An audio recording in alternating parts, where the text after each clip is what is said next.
그 아모스서를 좀 보도록 하겠습니다. 아모스 9장.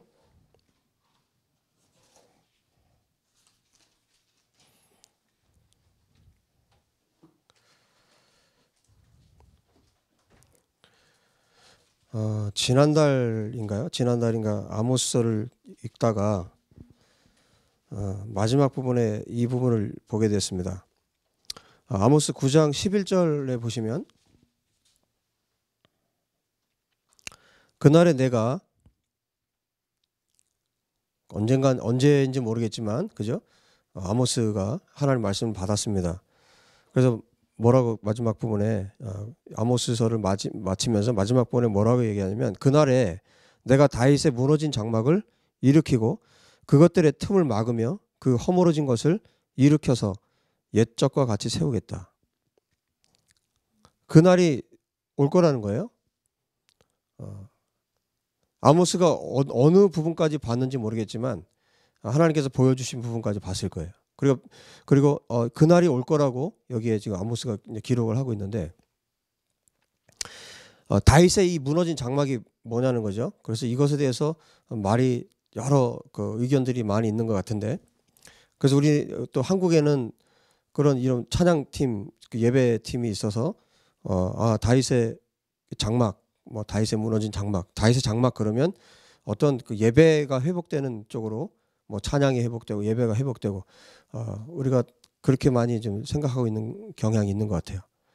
그런데 이 무너진 장막이 뭐냐는 거죠. 이 무너진 초막, 이 다윗의 무너진 장막, 다윗의 천막, 다윗의 초막, 다윗의 장막, 이렇게 말해도 될 것 같은데 스캇 다비드, 그 다윗의 장막인데 이 다윗의 장막이 뭐냐는 거죠. 그래서 우리는 성경을 볼 때 이렇게 아모스서 9장을 보지만 예수와께서는 알파와 오메가이세요. 처음이고 마지막이신 분이기 때문에 우리는 역사적으로 뭔가 이렇게 순차적으로 인식하는 그런 기능이 우리 가운데 있어요. 우리 인간에게는. 그래서 100년 전에 일어났던 일, 50년 전에 이렇게 순차적으로 뭔가 생각을 하죠. 그런데 주님은 안 그러세요. 주님 전체를 하나로 보고 계세요. 그분이 처음이고 마지막이기 때문에 시작과 끝을 아시는 분이세요. 전체를 하나로 보고 계신 분이세요. 그래서 우리가 성경을 볼 때도 이 지금 아모스서를 보지만 성경 66권 전체를 통해서 뭘 지금 말하고 있는지에 대해서 우리가 생각을 해야 됩니다. 그리고 이 다윗의 무너진 장막이 회복된다는 것은 굉장히 중요한 메시지예요. 이게 왜 중요한 메시지냐면 우리 사도행전으로 가서 이 부분을 좀 찾아봤으면 좋겠는데 신약에 이 말씀을 또 하죠.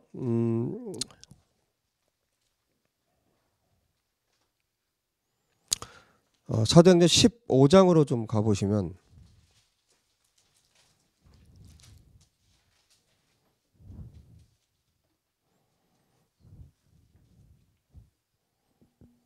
자 15장 내용을 한번 좀 볼게요. 굉장히 중요한 본문이고 또 이 사도행전 15장하고 또 연결해서 보아야 될 성경이 갈라디아서 2장이죠. 성경은 전체적으로 다 연결되어 있어요. 66권이 다 연결되어 있다고 생각하시면 되고 그 다음에 66권 전체는 하나님의 계획에 대해서 말씀하고 있어요. 영원 전부터 하나님의 계획과 그리고 진행되는 것 그리고 마지막에 될 일들까지 성경 전체에 기록을 하고 있고 성경은 하나의 흐름으로 가고 있어요. 영원 전에 가지셨던 하나님의 계획이 마지막까지 어떻게 성취되고 이루어지는가 그것을 보여주고 있어요. 그래서 우리가 성경을 볼 때 가지가 있죠. 중심 가지가 있어요. 나무와 같이 중심 가지가 있고 뿌리가 있고 중심 가지가 있고 그 줄기에서 또 작은 가지들이 뻗어나가죠. 그리고 열매를 맺습니다. 성경의 구조도 그렇게 돼 있어요. 그래서 이 성경 전체 뿌리를 이루고 있는 것이 하나님의 약속, 언약, 메리트예요. 그리고 이것이 줄기가 되어서 이 줄기에서 예를 들어서 벗어나서 뭔가 어떤 다른 가지를 말할 수가 없죠. 원줄기가 있어요. 원줄기가 있는데 이 원줄기를 떠나서 다른 가지를 말할 수가 없어요. 이 원줄기가 이스라엘입니다. 그리고 여기에서 다른 것들을 말할 수 있는데 다른 것들을 이 이스라엘의 하나님이 주신 언약을 벗어나서 다른 가지를 말하면 이미 그것은 잘라진 것들이에요. 그것 하나만 봤을 때는 요것만 봤을 때는 진리처럼 보일 수 있어요. 예를 하나 들어드릴까요? 마태복음 25장에 보면 마지막에 될 일들에 대해서 예수님께서 하시는 말씀들이 있어요. 비유들을 말씀하시는데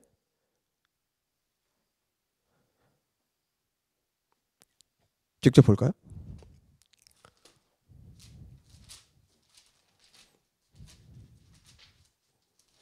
자, 마태복음 25장에 보면 그 열처녀 비유가 거기 나오고 또 달란트 비유가 나오고 그다음에 맨 마지막에 인자가 예수와께서 모든 천사와 함께 오시는 마지막 장면이 거기에 기록이 돼 있어요.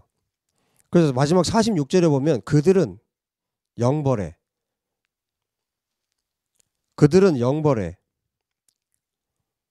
또 의인들은 영생에 들어가리라. 자, 영벌과 영생이라고 말하는 것은 이건 끝이에요. 그죠? 마지막에 있을 일입니다. 마지막에 있을 일인데 앞에 이제 31절부터 이야기가 예수께서 이제 진행을 하시는데 인자가 자기 영광으로 모든 천사와 함께 올 때 자기 영광의 보좌에 앉으리니 정말 중요한 말씀이 여기 32절 모든 민족을 그랬어요. 모든 민족을 그 앞에 모으고 각각 구분하기를 목자가 양과 염소를 구분하는 것 같이 하여 양은 그 오른편에 염소는 왼편에 두리라. 그때 임금이 그 오른편에 있는 자들에게 이르시되 내 아버지께 복받을 자들이여 나와 창세로부터 너희를 위하여 예비된 나라를 상속받으라. 자, 그래서 그 다음에 쭉 얘기를 하십니다. 예수께서 내가 줄일 때 너희가 먹을 것을 주었고 목마를 때 마시게 하였고 나그네 되었을 때 영접하였고 헐벗었을 때 옷을 입혔고 병들었을 때 돌보았고 옥에 갇혔을 때 와서 보았느니라. 이 의인들이 대답합니다. 여러분 이 의인들이 누굴까요? 이 의인 그 다음에 악인이 있는데 의인은 누구냐면 교회된 자들이에요. 나쁜 짓을 했으니까 악인이고 뭐 좋은 일을 했으니까 의인이 아니에요.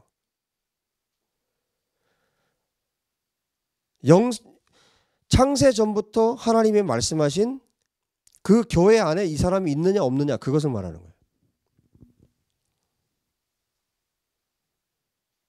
그래서 분명히 34절에 뭐라고 말씀하셨어요? 창세로부터 너희를 위하여 예비된 나라를 상속받으라 이렇게 말씀합니다. 창세로부터 너희를 위하여 예비된 나라를 상속받으라. 이 하나님의 나라를 상속받으라고 말씀하고 계신데 그럼 누가 상속받는 거예요? 의인들, 교회된 자들이 창세부터 예비된 그 나라를 상속받는 거예요. 그 나라는 골로새서의 1장의 아들의 나라예요. 예수와의 나라입니다. 하나님의 나라입니다. 예수와께서 머리 되신 나라. 교회입니다.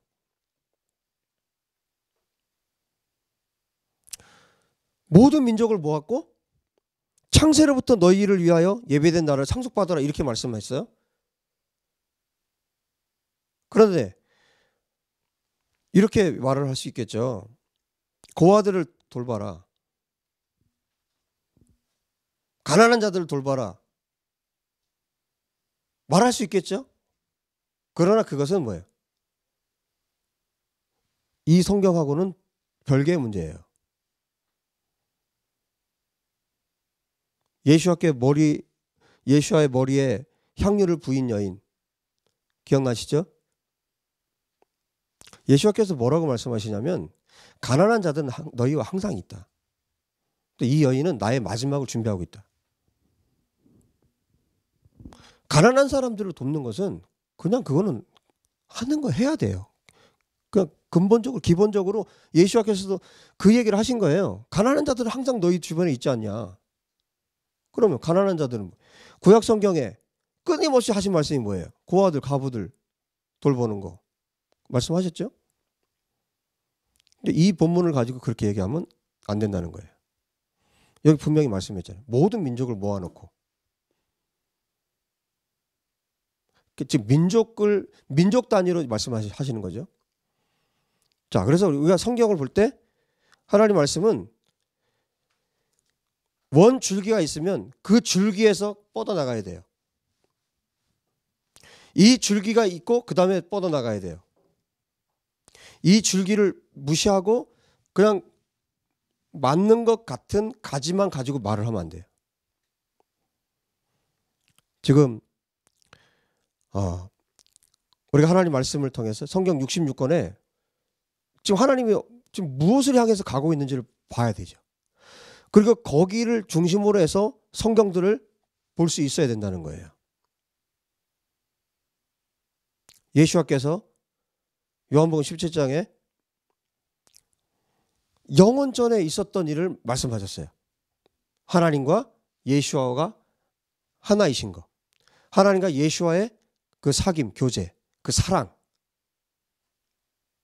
그리고 그 영화를 회복시켜달라고 기도하고 있고 또 예수와 안에 들어온 자들 그들이 하나 되도록 예수와께서 기도하고 계세요. 창세 전에 창세로부터 너희를 위하여 예배된 나라 그 하나님의 나라 하나님과 예수와가 하나인 그 세계로 그 하나님의 나라로 하나님은 유대인과 이방인이 하나 되어서 한 성령 안에서 아버지께 나아가는 이 교회를 꿈꾸고 계시다는 거예요. 영원 전부터 하나님은 이 계획을 갖고 계셨고 이 꿈을 꾸셨고 이 교회를 꿈꾸고 계셨어요. 그래서 그 교회 안으로 들어오는 자들에게 창세로부터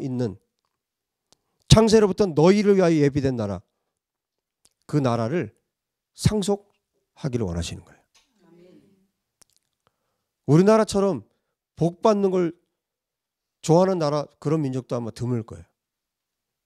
진짜 복이 무엇입니까?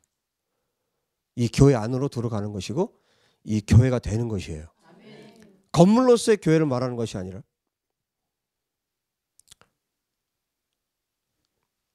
예수님께서 원하시는 이 교회 안으로 들어가는 것. 그리고 교회가 되는 것. 교회의 머리가 예수와이세요. 그래서 이 복음, 이 교회의 복음 지금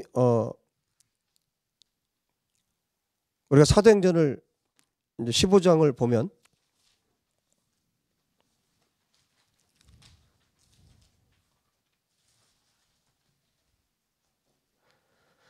이 사도행전 15장 그다음에 이제 갈라디아서 2장으로 가서 우리가 이 내용들을 볼 수가 있는데 자, 우리 15장의 내용을 좀 살펴볼게요. 어떤 사람들이 유대로부터 내려와서 형제들에게 가르치되 너희가 모세의 법대로 할례를 받지 아니하면 능히 구원을 받지 못하리라 하니 이게 맞는 말이에요? 틀리는 말이에요? 틀리는 말이죠. 바울 및 바나바와 그들 사이에 적지 아니한 다툼과 변론이 일어난지라. 그럴 수밖에 없어요. 이때 당시에는 그럴 수밖에 없어요. 이방인에게 성령이 임하고 이방인이 구원받고 이거는 상상도 못하는 일이에요. 그런데 이게 하나님의 계획이었거든요. 아브라함을 부르신 이유가 뭐예요? 창세기 12장에 3절에 모든 민족이 복을 받게 하기 위해서 아브라함을 불렀어요. 아브라함, 이삭, 야곱, 이스라엘을 부르셨어요. 갈라디아서 잠깐 볼까요?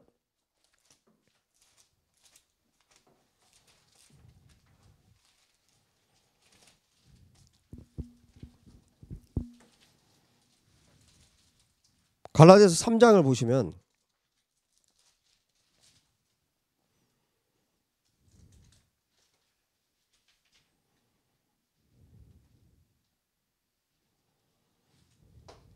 (6절) 아브라함이 하나님을 믿음에 그것을 그에게 의로 정하셨다 함과 같으니라. 그런즉 믿음으로 말미암은 자들은 아브라함의 자손인 줄 알지어다. 또 하나님이 이방을 믿음으로 말미암아 의로 정하실 것을 성경이 미리 알고 먼저 아브라함에게 복음을 전하되, 하나님께서 아브라함에게 복음을 전하셨어요. 어떤 복음이에요? 모든 이방인이 너로 말미암아 복을 받으리라. 모든 이방인이 너로 말미암아, 우리 창세기는 모든 족속이, 모든 이방인이 너로 말미암아, 아브라함, 지금 아브라함이라고 말하고 있지만 이스라엘이에요. 아브라함을 통해서 너로 말미암아 모든 이방인이 너로 말미암아 복을 받으리라. 하나님이 아브라함에게 복음을 전하셨어요. 모든 이방인이 너로 말미암아 복을 받게 될 것이다.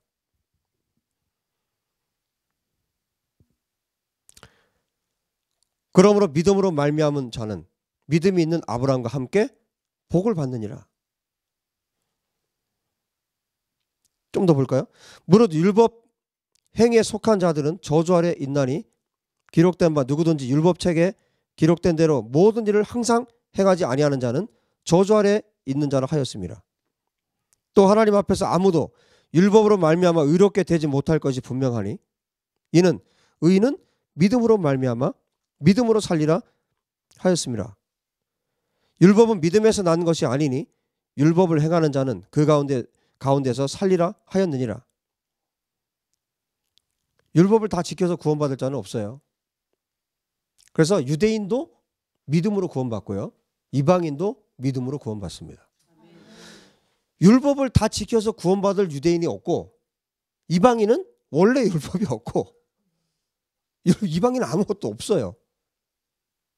그러니까 이방인은 어쩔 수 없어요. 믿음으로 구원받는 거고, 유대인은 율법을 지켜서 구원받을 자가 없기 때문에 유대인도 믿음으로 구원받는 거예요. 그럼 유대인이든 이방인이든 전 세계 모든 사람은 무엇으로 구원받아요? 믿음으로 구원받는 거예요. 계속해서 뭐라고 말씀하고 있어요? 12절 다시 한번 봅시다. 12절 보시면 율법은 믿음에서 난 것이 아니니 율법을 행하는 자는 그 가운데서 살리라 하였느니라. 그리스도께서 우리를 위하여 저주를 받은 바 되사 율법의 저주에서 우리를 속량하셨으니 기록된 바, 신명기 21장에 기록되어 있어요. 나무에 달린 자마다 저주 아래에 있는 자라 하였습니다. 이것은 그리스도 예수 안에서 아브라함의 복이 이방인에게 미치게 하고 또 우리로 하여금 믿음으로 말미암아 성령의 약속을 받게 하려 함이라. 할렐루야. 예수와께서 십자가에 달리신 이유가 여기에 있어요. 아브라함의 복이 이방인에게 미치고 또 믿음으로 성령의 약속을 받게 하기 위해서 예수와께서 신명기 율법에서 나무에 달린 자는 저주를 받았다 이렇게 말씀했죠. 그런데 예수와께서 그 십자가에 달리신 이유, 아브라함의 복이 예수와가 이방인에게도, 그 복이 이방인에게도 흘러가게 하기 위해서 아브라함을 선택하신 이유가 뭐예요? 이스라엘을 하나님께서 그들을 부르신 이유가 뭐예요? 모든 민족이 복을 받게 하기 위해서. 다시 말해서 모든 민족이 교회가 되게 하기 위해서. 예수와께서 십자가에 달리신 분명한 또 이유를 에베소서 2장에서 말씀해 주고 계시죠. 유대인과 이방인이 하나 되는 거예요. 유대인과 이방인 사이의 장벽을 허물고 유대인과 이방인이 하나 되게 하는 거. 교회 되게 하는 거.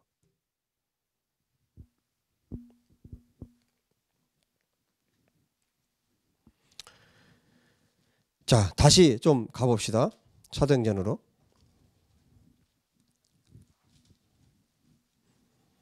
15장 2절에 바울 및 바나바와 그들 사이에 적지 아니한 다툼과 변론이 일어난지라 형제들이 이 문제에 대하여 바울과 바나바와 및 그 중에 몇 사람을 예루살렘에 있는 사도와 장로들에게 보내기로 작정하니라. 유대인에게 있어서 유대인들에게 있어서 이방인들을 받아들이는 것은 불가능한 일이에요. 다툼이 일어난 겁니다. 3절 그들이 교회의 전송을 받고 베니게와 사마리아로 다니며 이방인들이 주께 돌아온 일을 말하여 형제들을 다 크게 기쁘게 하더라. 예루살렘에 이르러 교회와 사도와 장로들에게 영접을 받고 하나님이 자기들과 함께 계셔 행하신 모든 일을 말하며 바리새파 중에 어떤 믿는 사람들이 일어나 말하되 이방인에게 할례를 행하고 모세의 율법을 지키라 명하는 것이 마땅하다. 이방인들에게도 어떻게 하라고요? 할례를 행하게 하고 모세의 율법을 지키라고 명령하는 것이 맞다. 이 의견이 나온 거예요. 좀 깜짝 놀랐어요. 지금도 이스라엘을 사랑하는 사람들 가운데 그 절기를 똑같이 지키고 마치 유대인이 되려고 하는 사람들이 있는 것 같아요. 그 굉장히 웃기는 거예요. 이방인은 유대인이 될 수가 없어요. 이방인은 이방인이에요. 이방인이 예수와를 믿었다 그러면 뭐 예수와를 믿는 이방인이에요. 유대인이 예수와를 믿었다. 예수와 그분이 메시아라는 걸 믿었다. 그러면 그들은 예수와를 믿는 유대인이에요. 그 메시아닉주라는 말을 그들은 쓰죠. 이방인이 유대인이 될 수는 없어요. 이미 2000년 전에 이 문제가 있었던 거예요. 좀 더 보면 나옵니다. 6절 사도와 장로들이 이 일을 의논하러 모여 많은 변론이 있은 후에 베드로가 일어나 말하되 베드로가 말해요. 형제들아 너희도 알거니와 하나님이 이방인들로 내 입에서 복음의 말씀을 들어 믿게 하시려고 오래전부터 너희 가운데서 나를 택하시고 이 사도행전 10장에 이 내용들이 나오죠. 또 마음을 아시는 하나님이 우리에게와 같이 그들에게도 성령을 주어 증언하시고 믿음으로 그들의 마음을 깨끗이 하사 그들이나 우리나 차별하지 아니하셨느니라. 유대인이나 이방인이나 차별하지 않았다. 갈라디아서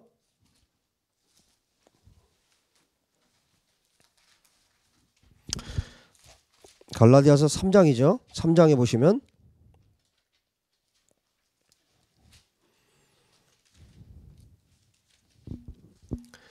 자 23절부터 좀 볼게요.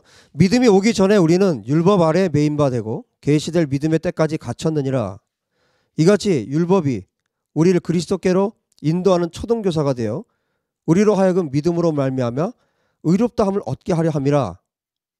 믿음이 온 후로는 우리가 초등교사 아래 있지 아니하도다. 너희가 다 믿음으로 말미암아 그리스도 예수 안에서 하나님의 아들이 되었으니 믿음으로 하나님의 아들이 되었으니 27절 누구든지 그리스도와 합하기 위하여 세례를 받은 자는 거듭나는 걸 말하는 거예요. 그러니까 뭐 지금 교회에서 그냥 물 세례 주는 그런 걸 말하는 게 아니에요. 그리스도 합하기 위하여 그리스도 하나 되기 위해서 세례를 받은 자는 거듭난 자는 그리스도로 옷 입었다. 그 사람들은 뭐라는 거예요? 너희는 유대인이나 헬라인이나 헬라인 이방인을 말해요. 유대인이든 헬라인이든 종이든 자유인이든 남자든 여자든 다 그리스도 예수 안에서 하나이니라. 뭐라는 거예요? 교회라는 거예요. 예수 안에서. 여러분 무슨 캠페인을 한다고 어떤 차별이 없어지는 게 아니에요. 법으로 어떤 국가에서 법으로 규제한다고 평등이 이루어지는 게 아니에요. 차별이 없이 모든 사람들이 하나가 될 수 있는 이 세상의 유일한 길은 예수 안에서 거듭나서 교회가 되는 방법밖에 없어요. 아멘. 유일하게 하나님이 주신 방법은 그거 하나예요. 돈이 많은 자와 돈이 적은 자, 강남에 사는 자와 강북에 사는 자, 남자와 여자, 흑인, 백인, 황인, 이 차별들을 어떻게 없애겠어요? 안 됩니다. 어떤 방법으로 안 돼요. 오직 예수 안에서 교회 될 때 그때 가능한 거예요. 교회가 된 자들은 유대인이나 헬라인이나 종이나 자유인이나 남자나 여자나 다 그리스도 예수 안에서 하나이다. 너희가 그리스도의 것이면 곧 아브라함의 자손이요 약속대로 유업을 이을 자니라. 너희가 그리스도의 것이면 다른 말로 너희가 교회라면, 건물로서 그 교회를 말하는 게 아니에요. 너희가 교회라면 곧 아브라함의 자손이요 약속대로 유업을 이을 자니라. 여러분 빌레몬서를 한번 좀 볼까요? 한 장이죠. 한 장이 딱 있는데 빌레몬서가 1장인데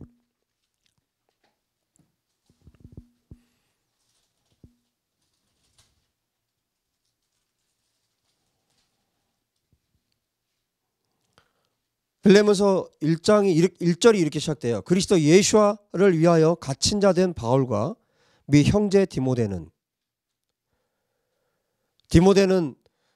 바울이 복음으로 낳은 아들, 영적 아들이죠. 그리고 디모데는 어머니가 유대인이고 아버지가 이방인이에요. 아주 이 교회를 설명하기에 아주 좋은 인물 중에 한 사람이 이 디모데 목사님이에요. 유대인과 이방인 사이에서 물론 뭐 육적인 부분이긴 하지만 디모데, 그 바울과 형제 디모데가 우리의 사랑받는 자여 동역자인 빌레몬과 자매 아비아와 우리가 함께 병사된 아키포와 내 집에 있는 교회에 편지하노니. 내 집에 있는 교회에 편지한다. 이 건물로서의 교회가 말해지고 생긴 것은 주 3세기 이후예요.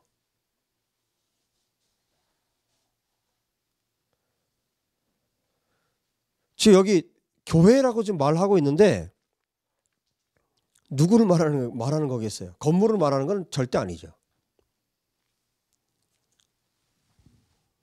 하나님 우리 아버지와 주 예수와 그리스도로부터 은혜와 평강이 너에게 있을지어다. 내가 항상 내 하나님께 감사하고 기도할 때 너를 말함은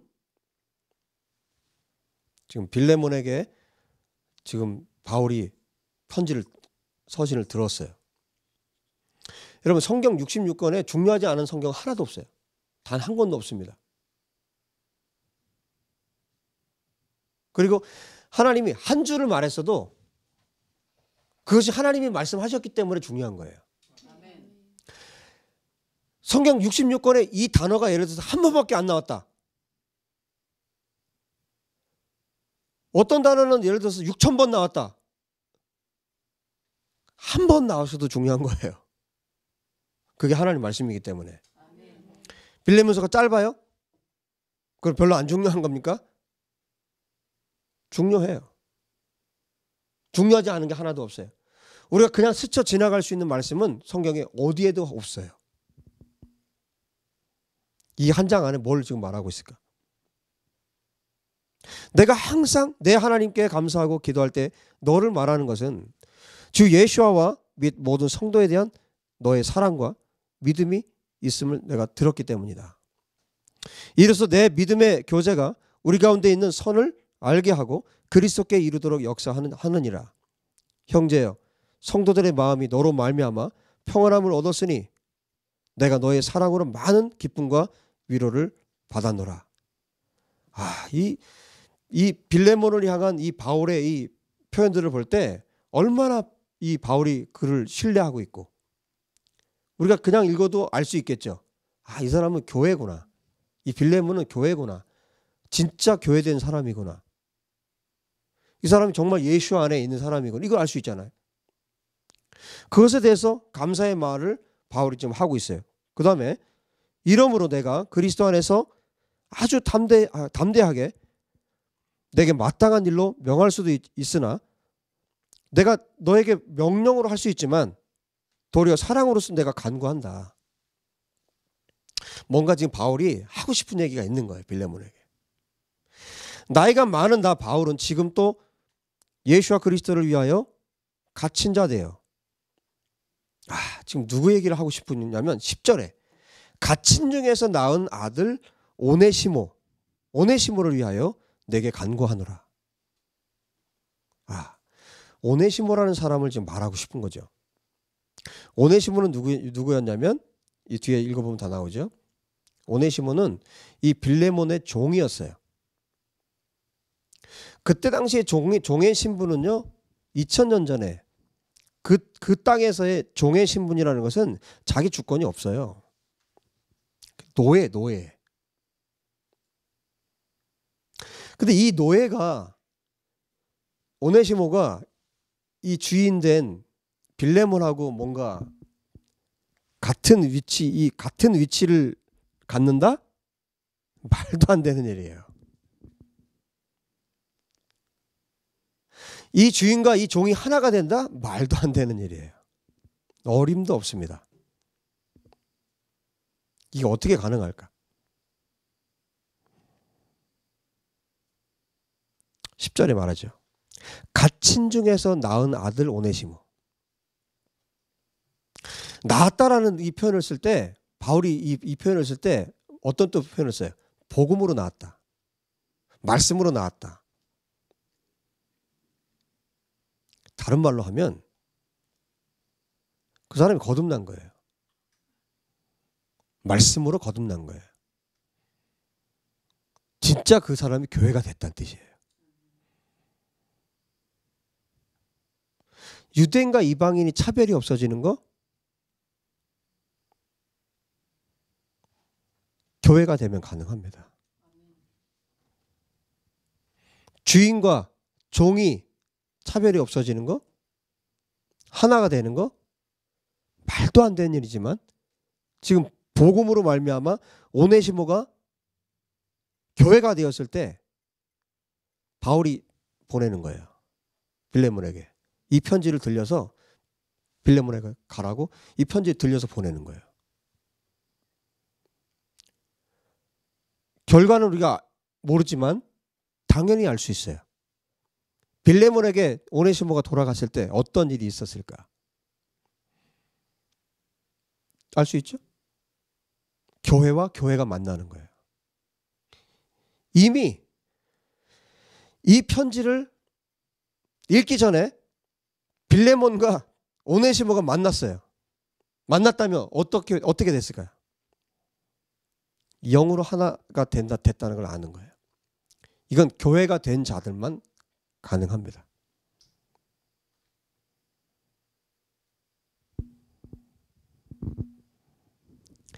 그가 전에는 내게 무익하였으나 11절 이제는 나와 내게 유익함으로 내게 그를 돌려보내노니 그는 내 신복이라.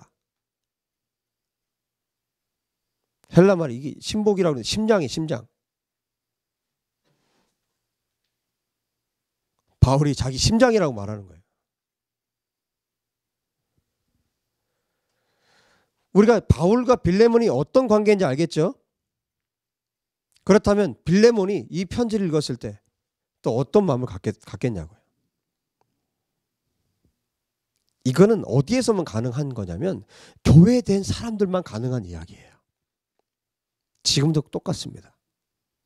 지금 열방에 참 교회된 자들, 진짜 예수와로 말미암아 거듭난 교회된 자들은 만나면 그 순간에 하나 돼요. 왜? 지금 육신으로는 지금 보지만 이미 뭐예요? 이 교회는 하나의 교회이거든요. 예수와의 교회는, 이 참된 교회는 하나거든요. 이 교회 안에 멤버가 누구라고요? 이 교회 안의 멤버들. 이 교회의 담임 목사님이 예수와이십니다.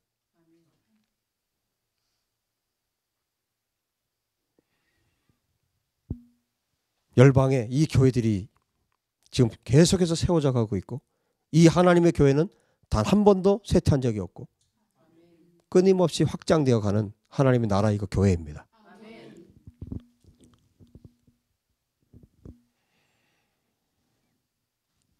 이 오네시모를 돌려보내면서 이 메시지를 손에 들려서 보내고 있는 거예요.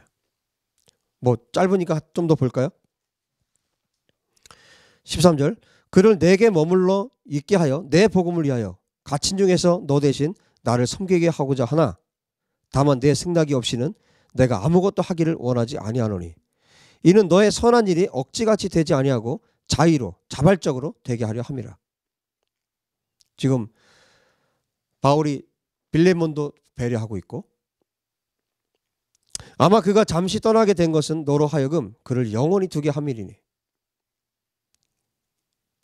지금 이 오네시모가요, 빌레몬의 집에 해를 입히고 떠났어요. 그 다음에 나와요. 이후로는 종과 같이 대하지 아니하고 종 이상으로 곧 사랑받는 형제로 둘 자라. 내게 특별히 그러하거든 하물며 육신과 주 안에서 상관된 내게랴. 나에게도 그러한데 너는 그 오네시모의 주인이 아니냐. 그러므로 내가 나를 동력자로 알진대 그를 영접하기를 내게 하듯 하고 나를 영접하는 것처럼 하고 그가 만일 내게 불의를 하였거나 내게 빚진 것이 있으면 이 얘기를 왜 하겠어요? 뭔가 해를 입힌 거예요. 오네시모가 자기의 속내를 다 얘기 안 했겠어요? 바울에게? 다 털어놨죠. 그런 게 있으면 내가 계산할게 이 얘기예요. 그럼 빌레몬은 이 편지를 받고 그래 바울이 계산하겠구나. 교회라면 그렇게 안 하죠. 그게 사도행전 2장이에요. 유무상통이에요. 네건 내 것이 없는 거예요. 다 아버지의 것이에요. 네? 그게 교회에 사는 모습이에요. 교회된 자들은 그렇게 사는 겁니다.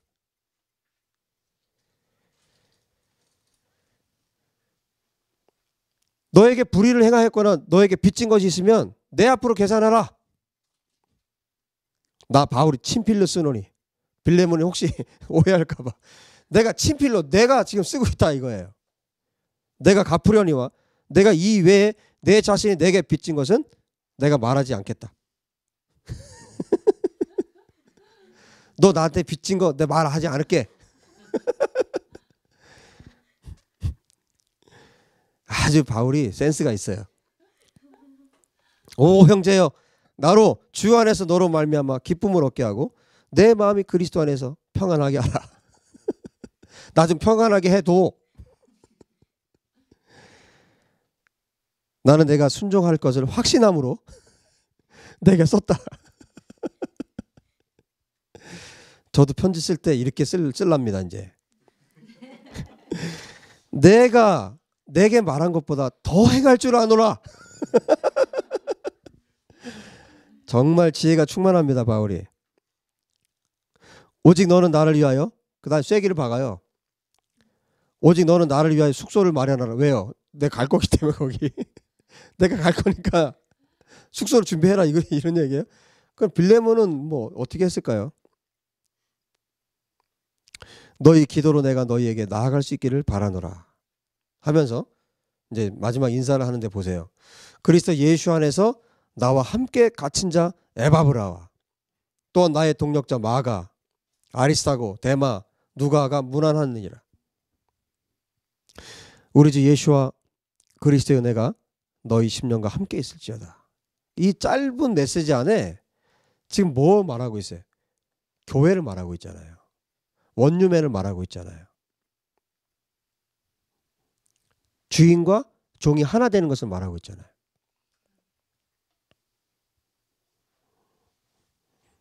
교회된 자들에게 가능한 축복이에요. 여러분, 주인과 종이 하나가 되고 남자와 여자가 하나가 되고 유대인과 이방인이 하나 되고 교회만 가능하다고요. 이 땅에 지역 교회들 안에 이 성경에서 하나님이 말씀하신 이 교회 마인드를 가진 교회들이 일어나기를 간절히 원합니다. 아멘. 왜? 그 교회만이 진짜 교회이기 때문에. 아멘. 창세 전부터 하나님이 가지셨던 이 교회 마인드, 이 교회 복음을 갖지 않으면 그건 뭐라는 거예요? 그건 아니라는 거예요. 좀 심한 말씀을 좀 볼까요? 갈라디아서.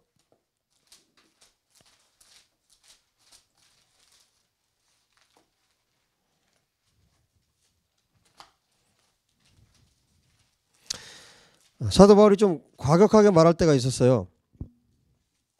갈라디아서 1장에 보시면 1장 6절에 그리스도의 은혜로 너희를 부르신 이를 이같이 속기 떠나 다른 복음을 따르는 것을 내가 이상하게 여기노라. 다른 복음은 없나니 다만 어떤 사람들이 너희를 교란하여 그리스도의 복음을 변하게 하려 함이라. 그러나 우리나 혹은 하늘로부터 온 천사라도 우리가 너희에게 전한 복음 외에 다른 복음을 전하면 저주를 받을지어다. 우리가 전에 말하였거니와 내가 지금 다시 말하노니 만일 누구든지 너희가 받은 것 외에 다른 복음을 전하면 저주를 받을지어다. 이제 내가 사람들에게 좋게 하랴 하나님께 좋게 하랴 사람들에게 기쁨을 구하랴 내가 지금까지 사람들의 기쁨을 구하였다면 그리스도의 종이 아니니라.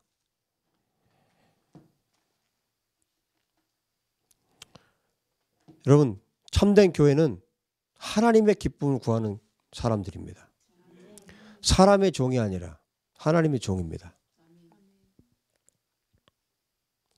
바울이 전한 이 복음 외에 다른 복음을 전하면 저주를 받는다고 그랬어요. 이 복음이 무엇입니까? 예수와의 십자가의 복음. 그 십자가의 복음은 무엇입니까? 예수께서 십자가에 달리셨다. 예수께서 십자가에 달리셔서 내가 구원받았다. 그걸로 끝입니까? 예수께서 십자가에 달리신 이유는 유대인과 이방인을 하나 되게 하기 위해서. 나를 구원하기 위해서 죽으셨다라고 말하면 온전한 복음이 아니에요. 유대인과 이방인을 하나 되게 하기 위해서. 영원전부터 꿈꾸신 하나님의 교회를 세우시기 위해서 예수께서 십자가에 달려 죽으셨다고요. 그게 에베소 2장 말씀이에요. 그러니까 성경 전체가 이 말씀으로 되어 있어요.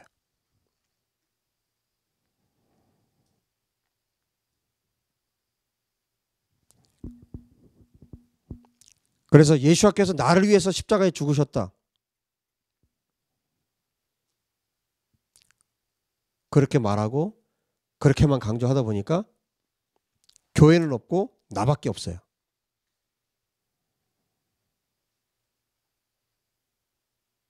나밖에 몰라요.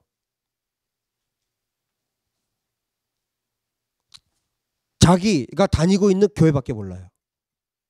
내가 세운 교회밖에 몰라요. 내가 세웠다고 말하죠.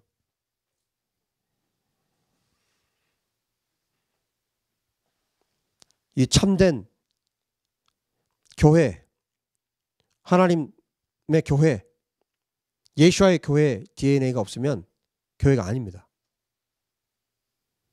그건 단체예요, 단체.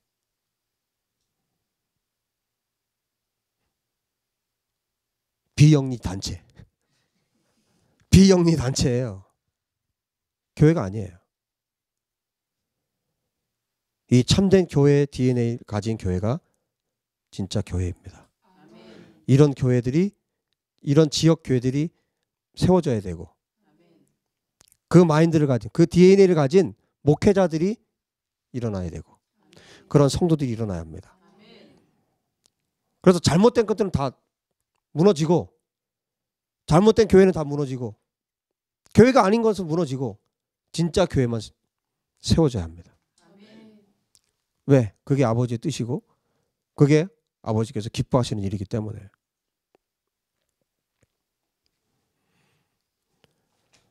자, 사도행전을 좀 더 볼까요? 15장.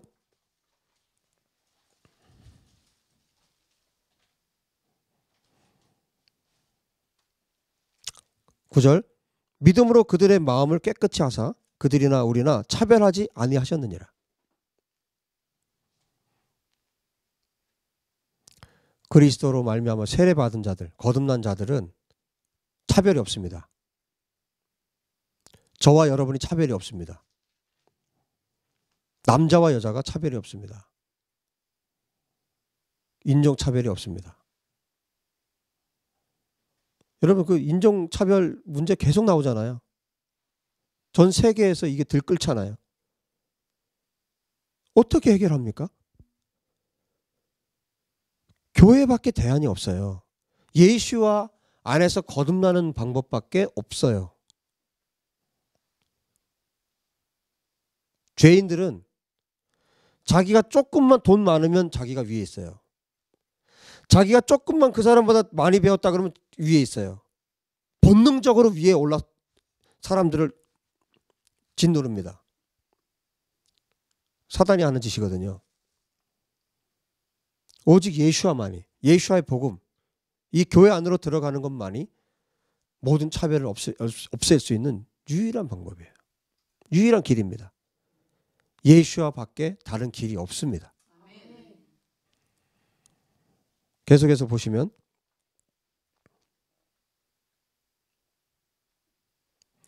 10절 그런데 지금 너희가 어찌하여 하나님을 시험하여 우리 조상과 우리도 능히 매지 못하던 멍에를 제자들의 목에 두려느냐. 아니 우리 조상들도 또 우리도 능히 매지 못하는 법을 왜 그들의 목에 두려고 하느냐. 그러나 우리는 그들이 우리와 동일하게 주 예수와의 은혜로 구원받는 줄을 믿노라. 똑같다는 거예요. 그들이나 우리나. 예수와의 은혜로 구원받는 줄 믿노라. 이것이 진리니까. 12절에 온 무리가 가만히 있어. 바나바와 바울이 하나님께서 자기들로 말미암아 이방인 중에서 행하신 표적과 기사에 관하여 말하는 것을 듣더니 말을 마침에 야고보가 이제 정리를 합니다. 형제들아, 내 말을 들으라. 하나님이 처음과 같이 이방인 중에서 자기 이름을 위할 백성을 취하시려고 그들을 돌보신 것을 시므온이 말하였으니 베드로예요. 시몬. 선지자들의 말씀이 이와 일치하도다. 선지자들의 말씀이 이와 일치하도다. 이미 뭐예요? 구약 성경에 이미 선지자들이 다 말하고 있었다 이거예요. 지금 이야기가 아니라 이미 하나님께서 구약의 선지자를 통해서 이미 말했다는 거예요. 뭘 말했어요? 그래서 지금 우리가 처음에 아모스 9장을 봤죠? 그 얘기를 하는 거예요 지금. 뭐라고 얘기합니까? 아모스서를 얘기합니다. 16절 이후에 내가 돌아와서 다윗의 무너진 장막을 다시 지으며 또 그 허물어진 것을 다시 지어 일으키리니 이는 그 남은 사람들과 내 이름으로 일컬음을 받는 모든 이방인들로 주를 찾게 하려 함이라 하셨으니 즉 예로부터 이것을 알게 하시는 주의 말씀이라 함과 같으니라. 제가 이거 좀 설명할게요. 그러므로 내 의견에는 이방인 중에서 하나님께로 돌아오는 자들을 괴롭게 하지 말고. 왜 이방인들을 하나님께로 돌아온 자들을 왜 괴롭게 하느냐? 왜 율법을 지어주려고 하느냐? 왜 할례를 그 사람 이방인들에게 할례를 행하게 하고 모세 율법을 지키라고 하느냐? 그러지 말라는 거예요. 그들을 괴롭게 하지 말라는 거예요. 그렇게. 아니, 너희들도 못 지키면서 너희들도 못하면서 왜 그거 하라고 하느냐 이거예요. 다만 20절에 우상의 더러운 것과 음행과 목매어 죽인 것과 피를 멀리하라고 편지하는 것이 옳다. 다만 이것은 하라고 해라. 우상의 더러운 것, 음행, 목매어 죽인 것, 그리고 피, 이런 거는 금하게 하고 다른 짐을 지우지 말라는 거예요. 이는 예로부터 각 성에서 모세를 전하는 자가 있어 안식일마다 회당에서 그 글을 읽음이라 하더라. 그래서 어떻게 합니까? 이방인 신자들에게 이 내용에 대해서 보내는 거예요. 22절에 이에 사도와 장로와 온 교회가 그 중에서 사람을 택하여 바울과 바나바와 함께 안디옥으로 보내기를 결정하니 곧 형제 중에 인도자인 바사바라 하는 유다와 실라더라. 그 편에 편지를 붙여 이르되 사도와 장로된 형제들은 안디옥과 수리아와 길리가에 있는 이방인 형제들에게 문안하노라 하면서 이 결정된 것을 그들에게 편지로 보내는 거예요. 28절 성령과 우리는 누구예요? 교회. 성령과 교회는 이 요긴한 것들 외에는 아무 짐도 너희에게 지우지 아니하는 것이 옳은 줄 알았노니 우상의 제물과 피와 목매어 죽인 것과 음행을 멀리할지니라. 이에 스스로 상고하면 잘 되리라. 평안함을 원하노라. 그래서 이 편지를 보낸 거예요. 자, 그런데 보세요. 야고보가 정리를 했어요. 선지자들의 말씀이 이와 일치하도다. 이후에 내가 돌아와서 다윗의 무너진 장막을 다시 지으며 또 그 허물어진 것을 다시 지어 일으키리니. 이 다윗의 무너진 장막, 아모스 9장에서 말씀하고 있는 이 다윗의 무너진 장막을 다시 짓고 그 허물어진 것을 다시 일으킨다. 이게 뭘까요? 17절에 말씀하잖아요. 이는 그 남은 사람들과 누구예요? 유대인들. 남은 자 유대인들. 내 이름으로 일컬음을 받는 모든 이방인들. 예수와를 믿고 거듭난 이방인들. 그들이 뭐예요? 주를 찾게 하려 함이라. 다윗의 무너진 장막은 교회를 말하는 거예요. 에베소서 2장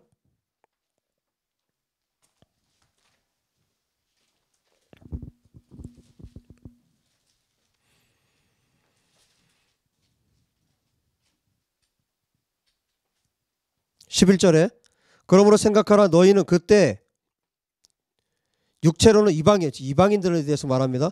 육체로는 이방인이요 손으로 육체 행한 할례를 받은 무리라 칭하는 자들로부터 할례를 받지 않은 무리라 칭함을 받는 자들이라.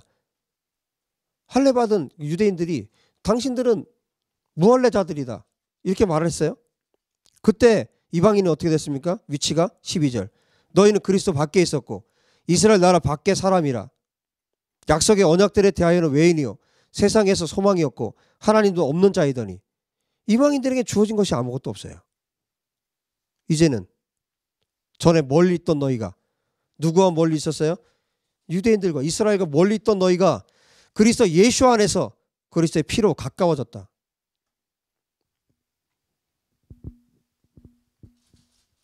그는 우리의 화평이신지라. 예수와께서 우리의 화평이시다. 둘로 유대인과 이방인 그 둘로 하나를 만드시고 원수된 것 곧 중간에 막힌 담을 자기 육체로 하시고 십자가의 죽음을 통해서 법조문으로 된 계명의 율법을 폐하셨으니 이는 둘로 유대인과 이방인이 자기 안에서 예수 안에서 한 사람 되게 하셨다는 거예요. 다윗의 무너진 장막은 유대인과 이방인이 하나됨으로 세워지는 겁니다. 이것은 영원 전부터 하나님의 계획이고 구약의 선지자를 통해서 말씀하셨고 예수께서 이 땅에 오셔서 십자가에서 말씀하셨어요. 다 이루었다. 예수께서 십자가에 죽으신 것은 유대인과 이방인이 하나 되게 하기 위해서, 한 성령 안에서 아버지께 나아가게 하기 위해서. 18절에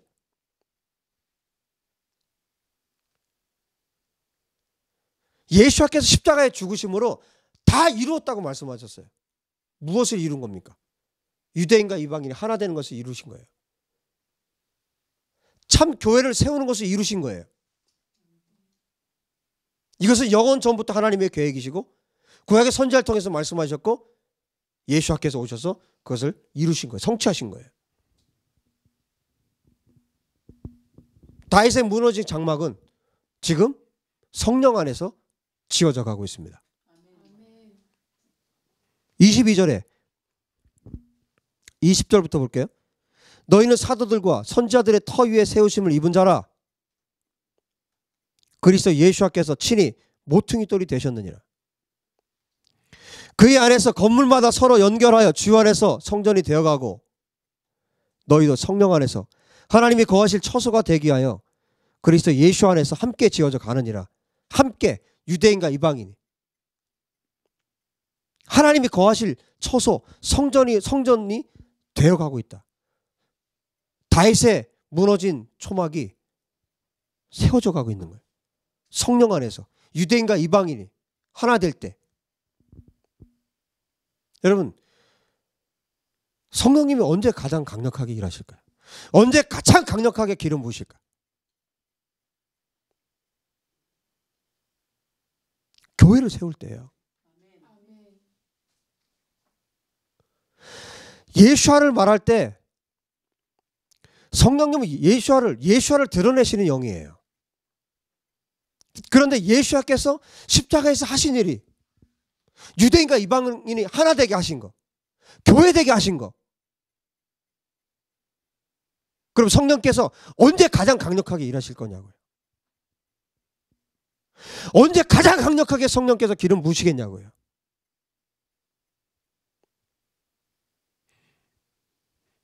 교회를 세워갈 때예요. 이 참된 교회를 세워갈 때 유대인과 이방인이 하나 되는 것을 위해서. 유대인에게는 언제 성령께서 가장 강력하게 기름 부으실까요? 이방인을 사랑할 때요. 이방인을 사랑해서 기도할 때 그들에게 가장 강력하게 임하실 거예요. 이방 그리스도인들에게는 언제 가장 강력하게 일하실까요? 유대인을 사랑할 때예요. 이스라엘 사랑할 때예요. 이스라엘에 대해서 기도할 때예요. 제 생애에 가장 강력한 기름 부심이 언제였냐면요. 22년 동안 제가 설교하고 그 오랜 세월 동안 제가 사역하면서 가장 강력하게 성령께서 일하실 때는 병 고칠 때 아니었어요.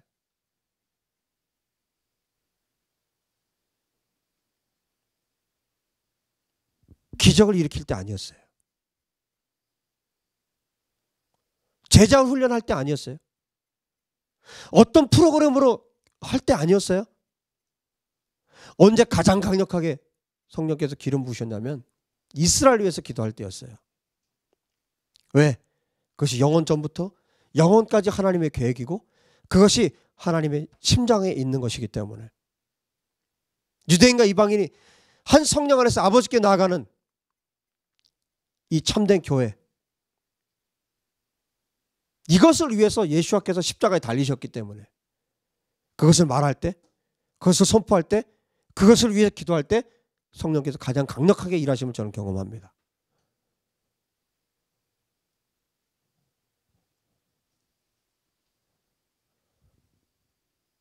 오순절에 성령께서 사도행전 2장에 강력하게 임재하셨을 때 어떤 일이 벌어졌어요? 방언을 말했죠. 그럴 때 천하 각국에서 모인 열방에서 모인 사람들이 자기들의 말로 알아들었어요. 성령이 유대인들에게 임하면 그들이 온 유대와 사마리아 땅끝까지 가서 복음을 전해요. 그게 사도행전 1장 8절이에요. 유대인들에게 하신 말씀이에요. 그러면 이방인들에게 성령 임하시면 이방인들은 어떻게 할래요? 이스라엘 위해서 기도해야죠. 이스라엘 사랑해야죠. 그들이 돌아오기를. 그래서 열방에서 에스겔 37장의 말씀처럼 열방에서 생기를 대원해서 사망에서 생기를 대원해서 이방인 그리스도인들이 예수를 믿는 이방인들이 이스라엘이 군대로 마지막 때 이스라엘이 군대로 일어나기 위해서 기도해야 됩니다. 아멘. 생기를 대원해서. 아멘. 그래서 전 세계 열방에 참된 교회들이 일어나야 합니다. 이 교회는 하나예요. 하나의 교회입니다. 미국에 있든 캐나다에 있든 한국 땅에 있든 어디에 있든 그 사람들이 그 정신, 그 DNA를 가진 지역교회가 진짜 교회입니다. 그들 가운데 성령께서 임재하실 거예요. 그들 가운데 성령께서 일하실 것입니다. 왜? 성령 안에서 지금 유대인과 이방인이 하나의 교회로, 하나의 집으로, 하나님이 거하실 처소로 지어져 가고 있기 때문에. 무너진 장막, 다윗의 무너진 장막은 교회입니다. 그 교회가 지금 지어져 가고 있어요. 성령 안에서 지어져 가고 있습니다. 우리가 무엇을 위해서 기도해야 될지, 우리가 무엇을 갈망하고 무엇을 위해서 살아야 할지.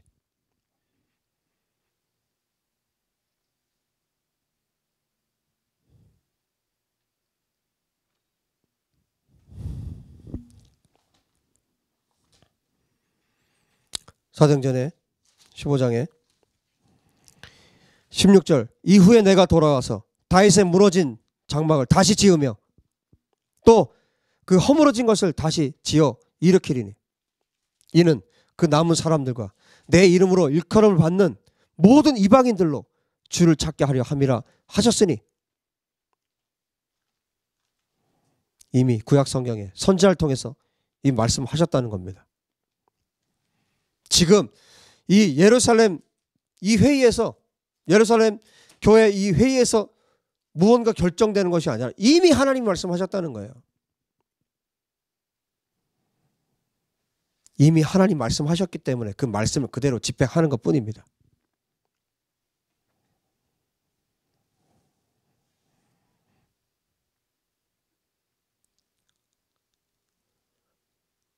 열방에 또 이스라엘의 유대인들이 예수와께로 돌아오기를 이 시간 선포합니다. 아멘. 이스라엘이 예수와께로, 그분이 예수와 그분이 2000년 전에 오신 그분이 메시아라는 사실을 깨닫고 열방에 또한 이방인들이 예수와를 믿음으로 하나님께로 돌아오기를 원합니다. 아멘. 이것을 위해서 우리가 기도해야 돼요. 이것이 아버지의 소원입니다. 이것이 하나님 아버지의 소원이에요.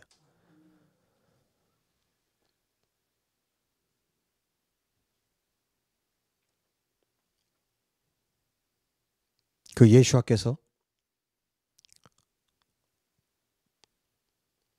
건축자들이 버린 그 예수와께서 모퉁이의 머리띠이 되셨습니다.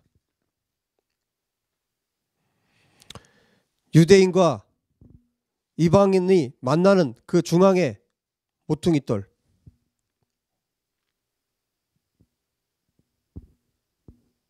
그 모퉁이돌이 빠지면 건물이 완성이 되질 않아요. 근데 건축자들이 예수와를 버렸습니다.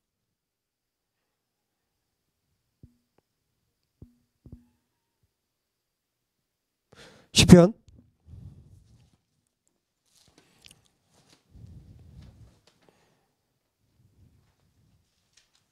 118장, 시편 118장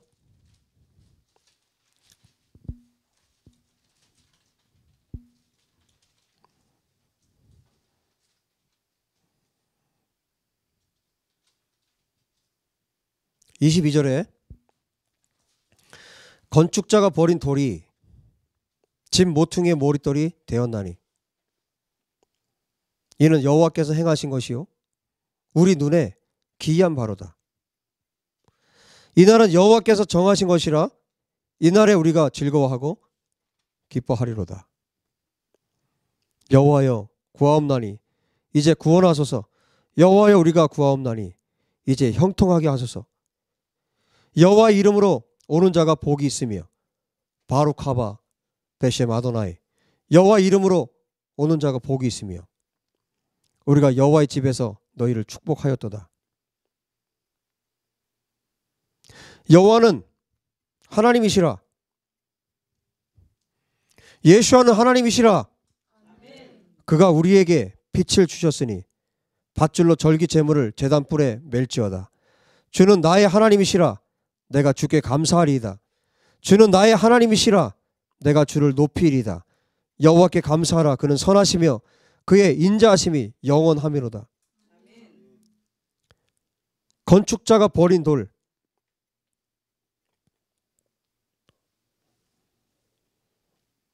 이 건축자가 누굽니까? 마태복음 21장 책갈피 해놓으시고 마태복음 21장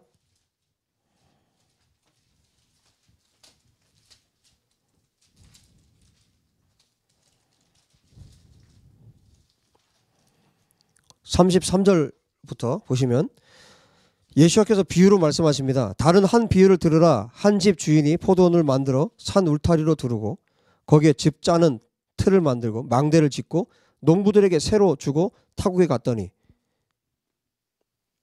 농부들한테 새를 주고 타국으로 갔어요. 열매 거둘 때가 가까움에 그 열매를 받으려고 자기 종들을 농부들에게 보냈어요.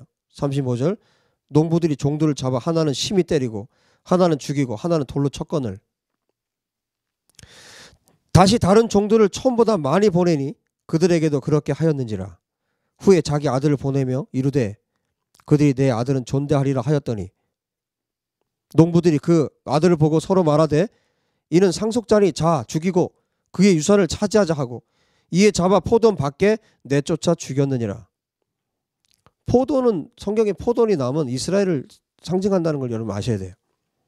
그러면 포도원 주인이 올 때 그 농부들을 어떻게 하겠느냐? 그랬더니 말해요. 그 악한 자들 진멸하고 포도는 제때 열매를 바칠 만한 다른 농부들에게 새로 줄지니이다. 예수께서 이르시되 자 우리가 좀 전에 봤던 시편을 여기서 인용하고 있어요. 너희가 성경에 건축자들이 버린 돌이 모퉁이의 머릿돌이 되었나니 이것은 주로 말미암아 된 것이요 우리 눈에 기이하도다 함을 읽어본 일이 없느냐? 이렇게 말씀하지 않았느냐? 지금 누구에게 이 말을 하고 있어요? 그 앞에 보면 23절에 누구에게 이 말씀을 하고 있냐면 대제사장들, 백성의 장로들에게, 바리새인들에게. 그러므로 내가 너희에게 이르노니 하나님의 나라를 너희는 빼앗기고 거짓 이스라엘 하나님의 나라를 너희는 빼앗기고 그 나라에 열매 맺는 백성이 받을 것이다. 이 돌 위에 떨어지는 자는 깨지겠고 이 돌이 사람 위에 떨어지면 그를 가루로 만들어 흩으리라. 이 비유를 말씀하셨더니 또 금방 또 알아요. 45절 대제사장들과 바리새인들이 예수의 비유를 듣고 우리한테 하는 소리네.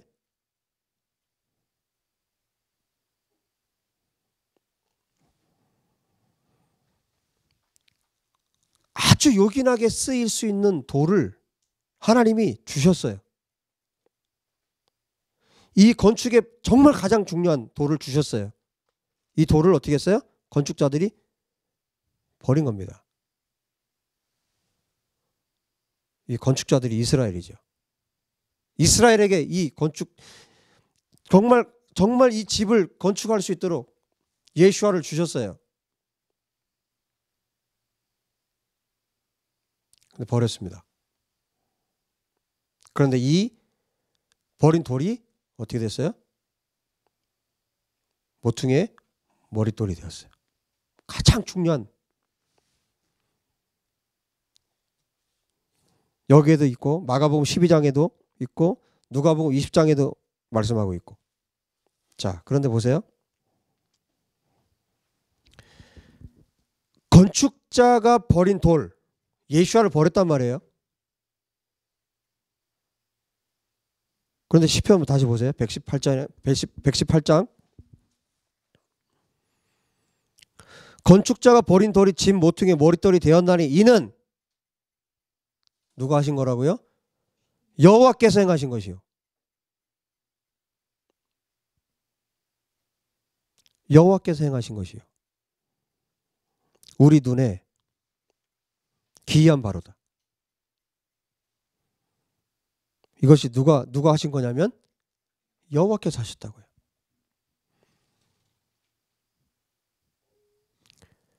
그래서 이날은 여호와께서 정하신 것이라. 건축자가 버렸어요. 여기란 돌을 버렸어요. 유대인들이 버렸어요. 그래서 복음이 이방인에게로 복음이 간 거예요.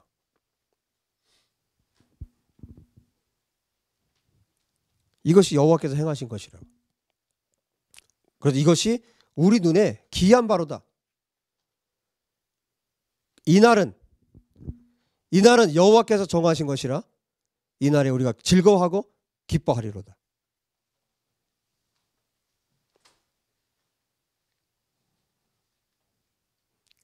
예수와께서 십자가에 달려 죽으신 것을 기뻐하라고요.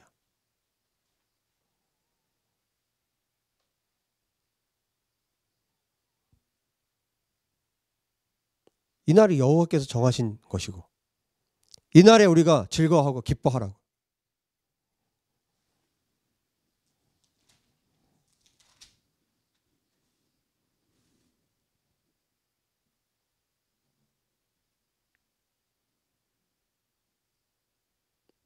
성찬식을 어떻게 해야 될까요?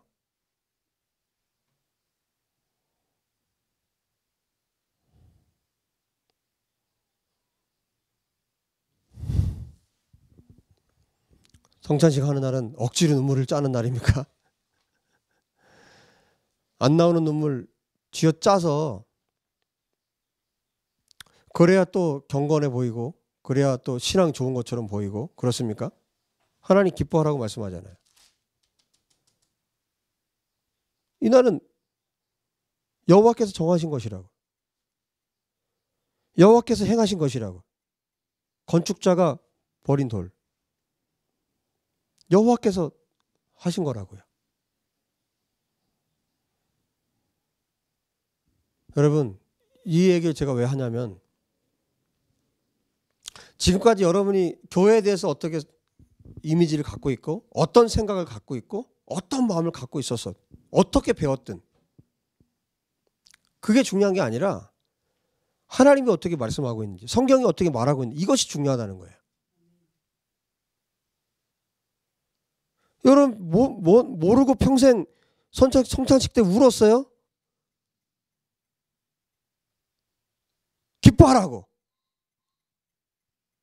기뻐하라고 주님 말씀하시잖아요.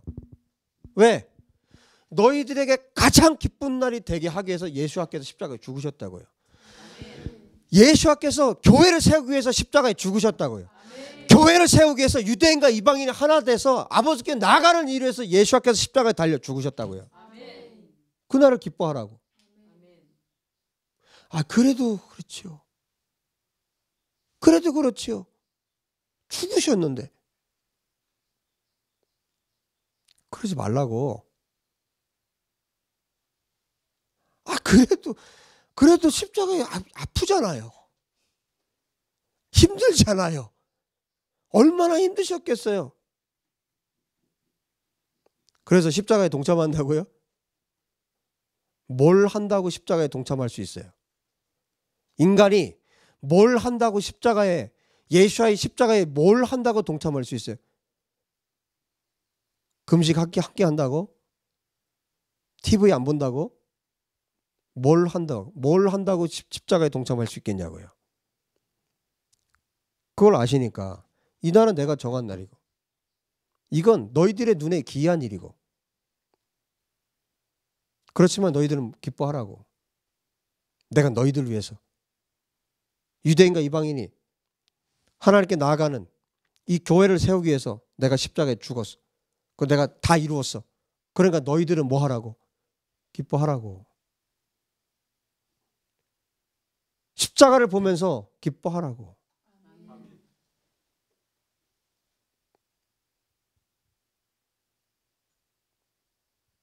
그래도 그렇죠. 그래도 그렇잖아요. 이란 기뻐하라고.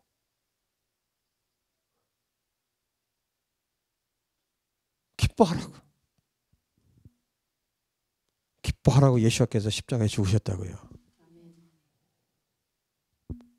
영원히 우리가 기뻐하고 웃게 하시려고 예수께서 십자가에 죽으셨다고요.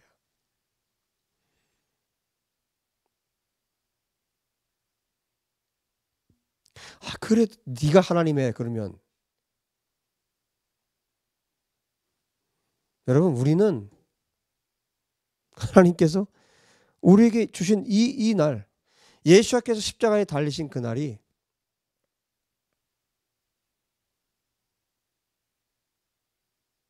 가장 기뻐해야 될 날이에요. 1년 중에 가장 기뻐해야 될 날이에요. 성금요일 예수께서 십자가에 죽으신 그날 우리는 가장 기뻐해야 됩니다. 여러분 우리의 가치, 우리의 생각, 우리가 가지고 있던 어떤 교리 예수와의 복음 앞에 다 내려놔야 합니다. 하나님 말씀 앞에 다 내려놔야 합니다. 그분이 기뻐하라고 하면 이유가 있는 거예요. 그럼 왜 기뻐하라고 했는지 성경을 열어보면 되잖아요. 이 날은 여호와께서 정하신 것이고 이 날에 우리가 즐거워하고 기뻐하라고. 예수께서 십자가에 고난을 당하시고 십자가를 지고 가실 때 여인들이 울었어요. 울지 말라고. 울지 말라. 단호하게 예수께서 울지 말라고 하셨어요. 기뻐해야 되기 때문에. 여호와께서 행하신 것이고 사람의 눈에는 정말 기이한 일이고 그런데 그날은 여호와께서 정하신 날이고 그래서 즐거워하고 기뻐하라고. 그 십자가의 예수와의 죽음을 통해서 교회가 세워지기 때문에 영원전에 하나님의 그 계획이 그 십자가의 예수와의 죽음을 통해서 세워질 수 있게 되었기 때문에 유대인과 이방인이 하나 될 수 있는 길이 열렸기 때문에 기뻐하라고요. 이 교회를 꿈꾸십시다. 이것이 영원전에 하나님의 계획이시고 십자가를 통해서 다 이루셨고 이제 하나님의 사람들 교회된 자들이 이것을 꿈꾸고 동일하게 예수와 함께 걸어가길 주님이 원하시는 거예요. 기도합시다.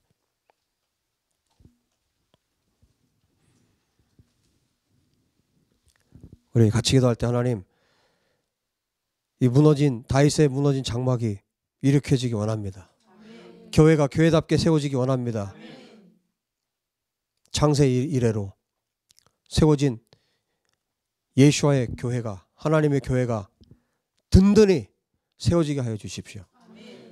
지금 열방에 있는 교회들이 든든히 세워지게 하여 주십시오. 예수와의 십자가를 통해서 유대인과 이방인이 하나 될 수 있는 길을 여신 하나님, 이 복음을, 이 교회 복음을 이스라엘과 열방이 깨닫게 하십시오. 우리 주신 말씀 붙들고 다 같이 기도하겠습니다.